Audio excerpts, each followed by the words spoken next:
समाज सेविका, कवि और वंचितों की आवाज उठाने वाली सावित्रीबाई ज्योतिराव फुले, जिनके जीवन और कृत्यों के बारे में अभी भी देश के बहुत सारे लोग नहीं जानते। यहाँ तक कि बहुत सारी महिलाएं भी इस बात से अनजान हैं कि अगर वे आज शिक्षित हैं, रोजगार के योग्य हैं, तो वो आखिर किसके प्रयासों के चलते हैं। सावित्रीबाई फुले का जन्म 3 जनवरी 1831 को पुणे से 50 किलोमीटर दूर पुणे के नैगांव में हुआ था। 1840 में 10 वर्ष की उम्र में उनका विवाह ज्योतिराव के साथ हुआ था, जो कि उस समय 13 वर्ष के थे। उन्होंने एक बालक को गोद लिया था, जिसका नाम उन्होंने यशवंत रखा। ज्योतिराव ने अपनी पत्नी को घर पर ही पढ़ाया और उन्हें शिक्षिका के तौर पर प्रशिक्षित किया। बॉम्बे गार्जियन के 22 नवंबर 1851 में प्रकाशित एक खबर के अनुसार उनकी आगे की शिक्षा की जिम्मेदारी ज्योतिराव के मित्र सखाराम यशवंत परांजपे और केशव शिवराम भावलकर ने संभाली। सावित्रीबाई फुले भारत की पहली महिला अध्यापिका थी। घर की देहरी लांघकर बाहर पढ़ाने जाने के उनके इस कदम से आधुनिक भारतीय महिला के सार्वजनिक जीवन का प्रारंभ होता है। उन्होंने अपने पति ज्योतिराव फुले के साथ मिलकर महिलाओं की शिक्षा के लिए महत्वपूर्ण काम किया। 1848 में उन्होंने देश में पहली महिला स्कूल की स्थापना की, जिसके बाद वो 5 अन्य विद्यालय खोलने में सफल हुई।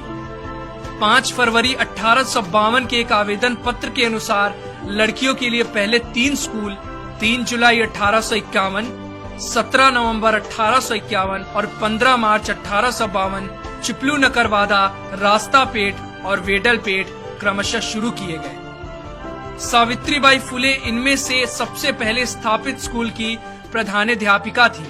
एक ऐसी महिला जिन्होंने 19वीं सदी में छुआछूत, बाल विवाह तथा विधवा विवाह निषेध जैसी कुरीतियों के विरुद्ध काम किया, उसे हिंदुस्तान ने भुला दिया। क्योंकि उनका जन्म एक दलित परिवार में हुआ था, उन्होंने भारत में नारी शिक्षा के लिए महत्वपूर्ण योगदान दिया।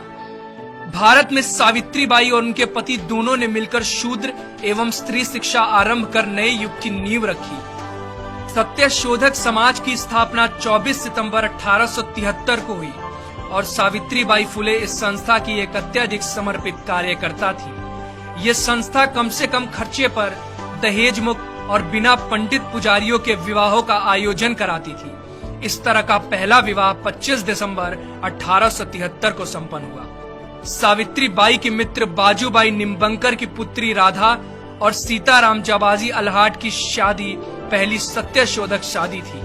इस ऐतिहासिक अवसर पर सावित्रीबाई ने स्वयं सभी खर्चे वहन किए। इस प्रकार के विवाहों की पद्धति पंजीकृत विवाहों से मिलती जुलती होती थी, जो आज भी भारत के कई भागों में पाई जाती है।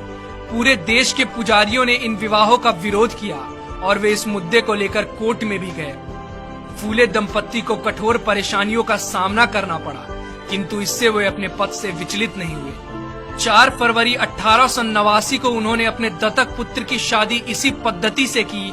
यह विवाह आधुनिक भारत में पहला अंतरजातीय विवाह था। सावित्रीबाई पूरे देश की महानायिका हैं। जब सावित्रीबाई कन्याओं को पढ़ाने के लिए जाती थी, तो रास्ते में लोग उन पर गंदगी, कीचड़, गोबर, विष्ठा तक फेंका करते थे, जिसके कारण वो एक साड़ी अपने थैले में लेकर चलती थी और स्कूल पहुंचकर गंदी हुई साड़ी को बदल लेती थी।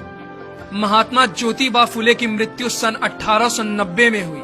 तब सावित्रीबाई ने उनके अधूरे कार्यों को पूरा करने के लिए संकल्प लिया।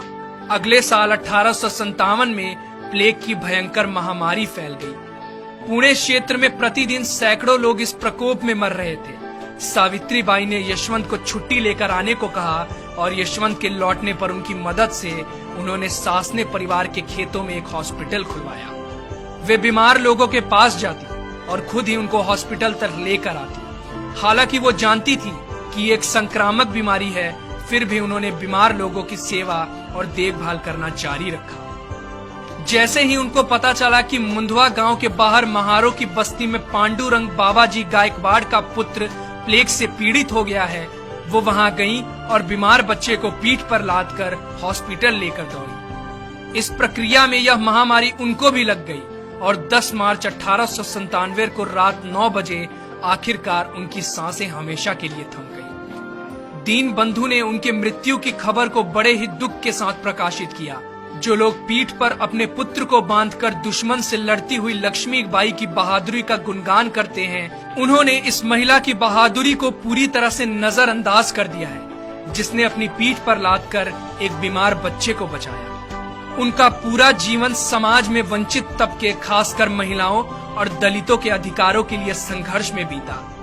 उनकी एक बहुत ही प्रसिद्ध कविता है जिसमें वो सबको पढ़ने लिखने की प्रेरणा देकर जाति तोड़ने की बात करती है। जाओ, जाकर पढ़ो लिखो, बनो आत्मनिर्भर, बनो मेहनती, काम करो ज्ञान और धन इकट्ठा करो। ज्ञान के बिना सब खो जाता है, ज्ञान के बिना हम जानवर बन जाते हैं। इसलिए खाली ना बैठो, जाओ, जाकर शिक्षा लो। तुम्हारे पास सीखने का सुनहरा मौका है, इसलिए सीखो और जाति के बंधन को तोड़ो।